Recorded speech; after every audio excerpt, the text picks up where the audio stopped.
5 राज्यों की चुनावी बुगुल बज चुका है। चुनाव आयोग ने भी तारीखों का ऐलान कर चुके हैं। ऐसे में सभी पार्टियों ने कमर कस ली है और सभी अपने उम्मीदवार को लिस्ट जारी करने शुरू कर दी है। कल शनिवार यानी 15 जनवरी शनिवार को भारतीय जनता पार्टी ने 107 उम्मीदवारों की लिस्ट जारी की थी, जिसमें से 20 विधायकों का टिकट कट गया था, 20 नए उम्मीदवारों को चुना है। ऐसे में इस बार हमारी मौजूदगी है लोनी विधानसभा क्षेत्र में। यहाँ के काफी सुर्खियों में रहने वाले विधायक नंद किशोर जी से चलिए बात करेंगे। आज उनको फिर से प्रत्याशी बनाया है भारतीय जनता पार्टी ने लोनी विधानसभा क्षेत्र से, जो गाजियाबाद जिले में आता है। सबसे पहले तो विधायक साहब आपका बहुत बहुत स्वागत है हमारे। जी थैंक यू। आप भारतीय जनता पार्टी ने फिर से आप पे पूर्ण विश्वास किया है और फिर से प्रत्याशी बनाया क्षेत्र के अंदर, तो कितना खरा उतरेंगे जनता के दिल में और भारतीय जनता पार्टी की उस पर विश्वास है? देखिए, मैं प्रत्याशी घोषित किए जाने को लेकर पार्टी का शीर्ष नेता और केंद्रीय नेतृत्व जितना भी है सबका मैं आभार व्यक्त करता हूं।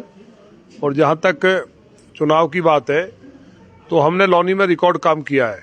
6100 करोड़ से ज़्यादा का काम लौनी में हुआ है और मुझे लगता नहीं किसी विधानसभा में इतना काम हुआ होगा। यहाँ एक सड़क भी नहीं थी, गहरे गहरे गड्ढे थे, बलात्कार, डकैती, मर्डर, अपहरण और हड्डी मिल चलती थी। यहाँ किसी विधायक ने कोई काम करने का काम नहीं किया। पिछले लगभग 5 साल में कोरोना के बावजूद लौनी की तस्वीर बदली है। आज यहाँ डिग्री कॉलेज है, ITI है, इंटरमीडिएट के 2 स्कूल बनवाए हैं, 10 बिजली घर बनवाए हैं। बिजली बिल्कुल आती नहीं थी यहाँ। तमाम ट्रांसफार्मर्स बदले गए हैं, सड़कों का जाल बिछा है। पानी के मामले में हर गांव से लेकर के नगर तक नए ट्यूबवेल्स लगवाए हैं, बड़ी बड़ी टंकियां बनवाई हैं। हर घर घर में पानी पहुंचाने का काम किया जा रहा है। जल निकासी को लेकर के बहुत बड़ा काम हुआ है। 5 बड़े नाले बनवाए हैं PWD से और GDA के द्वारा पूरे लौनी का DPR तैयार करा करके लौनी को एकदम जो पानी का जल भराव की समस्या उसे मुक्ति दिलाने के लिए हजारों करोड़ का मुझे काम शुरू करना है। पुस्ता रोड से लेकर के मेट्रो लाने का काम हुआ, बस अड्डा हम लेकर के आए लौनी में, चिकित्सा के नाम पे 0 था, हॉस्पिटल बनवाया। मतलब इतना काम लौनी में हुआ है। आज लौनी दिल्ली से खूबसूरत है। लौनी में लोग आना नहीं चाहते थे, लोग पलायन कर रहे थे। 12 साल की बच्ची को उठा करके समाजवादी पार्टी के गुंडों ने बलात्कार कर दिया था। लौनी में पुलिस की हिम्मत नहीं थी पुलिसिंग करने की। आज लौनी के अंदर पूरी तरह रामराज है और 11 नई गौशालाएं हमने बनवाई हैं। बहुत काम ऐसे है कि हर क्षेत्र में हमने काम किया है जिससे लौनी की तस्वीर बदली है। आज आप यहाँ आए हैं, इतने गहरे गड्ढे थे कि आप आ नहीं सकते थे किसी भी रास्ते से, तो इसलिए लौनी के लोगों को ये भरोसा है कि हम उनके लिए लड़ रहे हैं और हमने पूरी ईमानदारी के साथ अपना पूरे 5 साल लोगों के बीच में रह करके उनका काम किया है, उनका सम्मान किया है। इसलिए एक तरफा भारतीय जनता पार्टी जीतने जा रही है।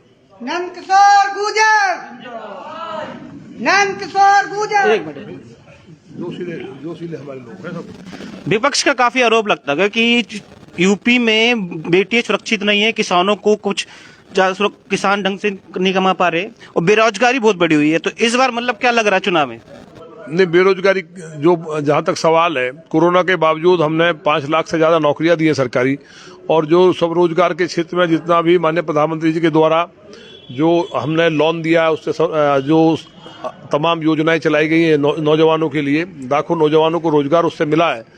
जहाँ तक बात जो तमाम दूसरे मुद्दे विपक्ष के आरोप हैं उनको लेकर के, अगर बेटियों की बात कर रहे हैं, ये तो पूरा प्रदेश नहीं दुनिया जानती है, पूरा देश जानता है कि लौनी के अंदर और या उत्तर प्रदेश के अंदर लोग आना नहीं चाहते थे, लोग यहाँ से पलायन कर रहे थे। पर्यटन के क्षेत्र में आज उत्तर प्रदेश नंबर 1 हुआ है। उसका कारण सिर्फ यही है कि लोगों को ये भरोसा है कि माननीय योगी जी की सरकार है। अगर कोई वहाँ कानून व्यवस्था खराब करेगा या कोई बदतमीजी करने की कोशिश करेगा तो उसकी जगह जेल में होगी और अपराधी है वो कहीं ना कहीं स्वर्ग में घूमता होगा। तो इसलिए सब आरोप जो विपक्ष के इनका कोई मतलब नहीं है। 5-6 कैबिनेट मंत्री इस्तीफा देके सपा वगैरह में ज्वाइन करें, जिसमें से एक ऐसा स्वामी प्रसाद मौर्य जी भी थे। कहीं ना कहीं चुनाव में कहीं असर डालेगा चीजों को? नहीं, असर नहीं डालेगा। इससे लोगों के अंदर ये क्लियर हो गया है। ये लोग इसलिए आए थे क्योंकि किसी एक पार्टी के मेंबर नहीं है। ये जो सरकार इन्हें लगता है दल बदल करने का इनका काम है अपना। इन्हें कहीं ना कहीं ये गलतफहमी हुई कि समाजवादी पार्टी की सीटें बढ़ रही हैं। अब वो लोग पछता रहे होंगे जब नए सर्वे शुरू हुए आने और वन साइड जो है माननीय योगी जी का जो परचम जिस तरह से लहरा माननीय मोदी जी के नेतृत्व में, तो उन लोगों को ये था कि हम यहाँ जो भाजपा में आए हैं तो यहाँ कहीं ना कहीं 1000 करोड़ रुपए कमाएंगे। पिछली सरकारों में उनका उद्देश्य लोगों की सेवा करना नहीं होता, केवल पैसा कमाने के लिए आते हैं। और भाजपा में लोगों की जो जिंदगी है, जो अंतिम व्यक्ति है, उसकी जिंदगी को खुशहाल करना, देश को मजबूत करना और देश विश्वगुरु कैसे बने, इसके लिए काम भाजपा का एक एक विधायक कार्यकर्ता करता है। वो उनके जहन में नहीं है। उनके लिए राजनीति का मकसद है कि गरीब को लूटो, सरकार को लूटो और हजार करोड़ रुपए कैसे कमाए। इस बार इनकी जमानत जब्त होगी सबकी। पिछली बार 403 में से 300 सीट भाजपा लेके आई थी उत्तर प्रदेश में। इस बार कितना लग रहा है, आप कितनी सीट? इस बार हम 350 पार जाएंगे। केवल वही लोग जीत पाएंगे जिनका छोटा मोटा कहीं ना कहीं मेहनत है, समाज में ज्यादा मेहनत करते हैं और जिनका इन पार्टियों में रहने के बावजूद भी लोग ये मानते हैं कि ये लोग राष्ट्रवादी हैं। क्योंकि समाजवादी पार्टी को वोट देने का मतलब सीधा सीधा है कि आतंकवादियों को वोट करना। समाजवादी पार्टी में कोई राष्ट्रवादी व्यक्ति नहीं है। जो पार्टी आतंकवादियों को रिहा करने का आदेश देती हो तो वो पार्टी तो आतंकवादियों की पार्टी है। जो जिन्ना के लिए रोते हों, जो जिन्ना को अपना आदर्श मानते हों, जिन्ना को पूजा करते हों, ऐसे लोगों को कोई वोट देगा क्या? जिस जिन्ना ने 5 लाख लोगों को कटवाने का काम किया, हिंदुओं को मरवाने का काम किया, भारत पाकिस्तान के जो टुकड़े कराए भारत माता के, वो जिन्ना के नाम, इसके अलावा कार सेवकों पर गोली चलवाने का काम, कावड़ यात्रियों को रोकने का काम, बहन बेटियों के साथ बलात्कार पे उनके नेता बोलते हैं कि जवान लड़के गलती कर देते हैं, कोई बात नहीं है। तो जो लोग बलात्कारियों के सपोर्टर हों, आतंकवादियों के सपोर्टर हों, जो लोग जिन्ना के सपोर्टर हों, जो लोग कार सेवकों पे गोली चलाने वालों को सपोर्ट करते हों, पूरी तरह से जो राष्ट्र विरोधी हों, जो सीधे सीधे आतंकवादियों को ही अपनी पार्टी में ला करके टिकट देने की कोशिश करते हों, मेरे यहाँ भी ऐसा ही हो रहा है। तो ये तमाम चीजें हैं। तो प्रदेश की जनता जागरूक है। आज नौजवान सोशल मीडिया पे एक्टिव है। एक वोट मिलने वाली नहीं है इनकी, कहीं ढूंढी है 2, 4, 6 सीट आ जाए, बहुत बड़ी बात है। 1 साल तक किसान आंदोलन चलता रहा। उसके बाद चुनाव से कुछ दिन 4 महीने पहले मोदी जी ने खुद आके किसान बिल को वापसी ले लिया। तो कहीं ना कहीं किसान का आंदोलन था, ये चुनावी पे असर डालेगा? देखिए, किसानों के जो मुद्दे थे जो पास किए गए पार्लियामेंट में, उनसे किसानों की जिंदगी बदलती। मंडियों से मुक्ति दिलाई गई इस कानून के द्वारा। क्या गलत था? किसान अपना कहीं भी माल ले जा करके जो भी उसका उत्पाद है उसको बेच सकता था बिना किसी बंधन के। ये क्या खराब था? ये सब चीजें जो फैलाई गई आड़तियों के और जो विदेशी ताकतों के आधार पे, तो मैंने प्रधानमंत्री जी ने भरे मन से कहा कि मैं शायद समझाने में सफल नहीं हुआ। ये तीनों बिल इतने शानदार हैं कि इनको किसान कुछ दिन बाद आकर के खुद कहेंगे कि ये पास होने चाहिए। लेकिन वो जो वापस लिया, उससे किसानों को लगा कि माननीय प्रधानमंत्री जी किसानों के मामले में इतना टॉलरेंस रखते हैं कि अगर किसानों को समझ में कोई दिक्कत है तो उनको समय दिया गया है। तो इससे किसानों में उत्साह बढ़ा है। आज गन्ने का पेमेंट हुआ है, आज किसानों को सम्मान निधि मिल रही है, 1-1 लाख के हमने ऋण माफ किए, आज बिजली के जो बिल है वो आधे कर दिए गए हैं। तो ये तमाम चीजें किसानों के पक्ष में है और किसान एक तरफा भारतीय जनता पार्टी को, मोदी जी के नेतृत्व में योगी जी की सरकार को बनाने के लिए वोट करने वाला है।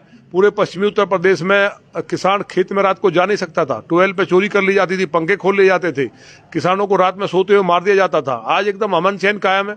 तो पूरे प्रदेश के अंदर जो रामराज स्थापित हुआ है और जो आतंकवादी और राक्षस यहाँ से गायब हुए, इसको लेकर जनता के अंदर एक तरफा माहौल है भारतीय जनता पार्टी का। और जो लोग इस तरह की अवसरवादी राजनीति कर रहे हैं, उनकी जमानत जब्त होगी। पिछली बार 2017 के इलेक्शन में 42,000 वोटों का अंतर था, 42,000 वोटों से अब जीते। तो इस बार कितना का रहेगा फर्क? देखिए, इस बार हमने कहा 1 लाख पार, पिछली बार हमने 40,000 पार कहा था। तो हमारी बात को लौनी के देवतुल्य नागरिकों ने समझा और पूरी ताकत के साथ लड़ा है। जिस लौनी में भारतीय जनता पार्टी हमेशा हारती थी, वहां पहली बार कमल खिला। और इस बार जिस तरह का माहौल है, जो काम लौनी में 6100 करोड़ से ज्यादा का हुआ है, बिजली, सड़क, पानी, शिक्षा, चिकित्सा जीरो थी, आज हर क्षेत्र में शानदार काम हुआ और दिल्ली से खूबसूरत लौनी बनी है। और लौनी के अंदर पूरी तरह रामराज है। यहाँ ना तो कोई अली काम करने वाला है, ना कोई बाहुबली काम करेगा। यहाँ केवल बजरंगबली के भक्त जीतेंगे। इसलिए भारतीय जनता पार्टी कमल का फूल खिलाने जा रही है। आपने एक नारा दिया है, ना अली ना बाहुबली, सिर्फ बजरंगबली। इसका क्या समझूं मैं? इसका सीधा मतलब है कि जो बाहुबली है, जिस तरह के हमारे यहाँ भी एक मैंने अखबार पढ़ा, सबको मालूम है, क्या टिकट देना चाहिए था? अखिलेश यादव अपराधियों के लिए कहते थे कि अतीक अहमद को नहीं लेंगे। पिछली बार अगर इनकी सीटें आई थी, सरकार बनी थी, गलती से लोगों को लगा कि कई माफियाओं को इन्होंने नहीं लिया, तो उससे मैसेज गया कि ये जो अखिलेश यादव नई राजनीति करेंगे। लेकिन जिस तरह से आज पूरी तरह से बाहुबलियों की शरण में चले गए हैं, तो इसलिए पूरे प्रदेश की जनता ने, लौनी की जनता ने तय कर लिया है कि यहाँ ना कोई अली ना बाहुबली, सिर्फ बजरंगबली। बजरंगबली मतलब भगवान राम के भक्ति जीतने वाले हैं। बहुत बहुत धन्यवाद। सब्सक्राइब करें हमारे YouTube चैनल को और बेल आइकन को दबाएं ताकि हर वीडियो सबसे पहले देख पाएं। आप हमें Facebook और Twitter पर भी फॉलो कर सकते हैं। वीडियो देखने के लिए धन्यवाद।